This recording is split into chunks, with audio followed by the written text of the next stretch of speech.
Welcome back to Inside Post Challenge, part of the Road to the Triple Crown, sponsored by Adequan. This week, we're taking a look at the Cliff's Edge Derby Trial from Churchill Downs. We're in the final days of the Keeneland Spring Meeting, then we're going to go down the road to Louisville. We are oh so close to the 136th Kentucky Derby. We're still on the road. We're still getting ready. One more prep race to go. Hi, everyone. I'm Tom Law. I'm joined by Ed DeRosa. We're out here at Keeneland. We only have 2 days left in the spring meet, unfortunately. But fortunately, we're heading down the road to Louisville. Like I just said, Kentucky Derby is just days away. We have one little stop left, part of the Inside Post Challenge. Only 4 races left. It's getting very, very tight up at the top. Unfortunately, the winners have been really hard to come by for a lot of people these days. Tough picks. Another tough race for us in here, the Cliff's Edge Derby Trial, $200,000 race. They got a field of 10, a couple with some aspirations of getting in the Derby. Not sure they're going to have enough earnings to crack the top 20. Ed, what do you think? Well, I think it's definitely a coup for Robert LaPenta and Churchill Downs that they boosted the purse this year. Definitely some more applicability to the classics, with the Derby Trial being worth $200,000 instead of $100,000, which the winner's share would be nowhere near enough this year for any horse to crack the top 20.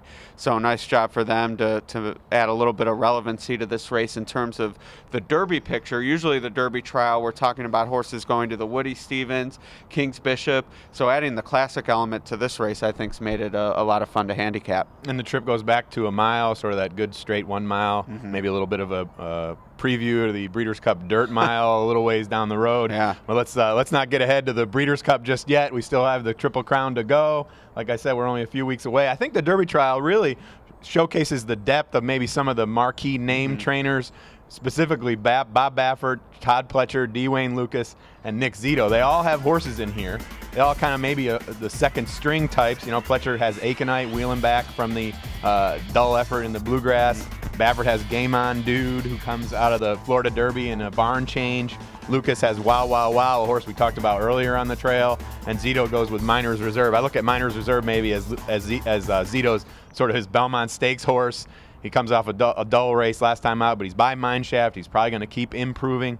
You know, so, and you also have trainer John Sadler, who's got a couple in here, Privileged and Hurricane Ike this year. Yeah, I mean, John Sadler, is hard to go against him these days, and especially in these Derby prep races. Well, and Hurricane Ike's owned by the same people on Line of David, so they're looking to keep the string going, and they'll, of course, be represented in the Derby as well.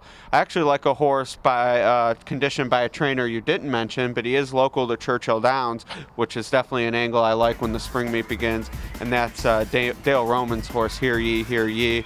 And when I told you that before we were on camera, you sort of scoffed, so I'm interested to hear your criticism. But I think the horse is going to get a great trip. I think a lot of people mistakenly think because Churchill has that long stretch, it's automatically a closer's paradise. And I found that you don't necessarily need to be on the lead, but being closer to the pace helps because you get the first jump on that stretch, and you're accelerating when other horses are still on the turn.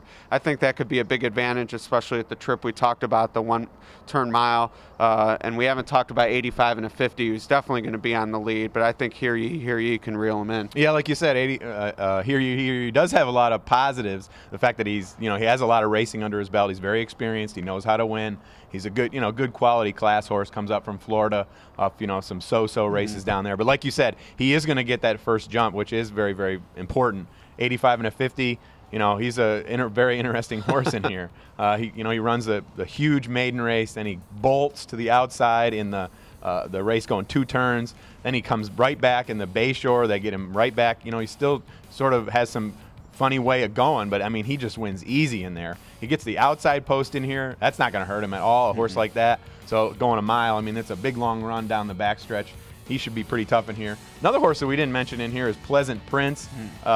Wesley Ward, he's going to wheel him back in 2 weeks. Owner Ken and Sarah Ramsey, they are just on a roll as well. Pleasant Prince was a horse, that they were really hoping would be able to get into the Derby. Ramsey's already got a horse in there. And then, this horse won at Churchill last fall going a mile. I mean, that's a huge advantage. Absolutely. I'm going to go with Pleasant Prince in here on the short turn back. All right. Lots to watch.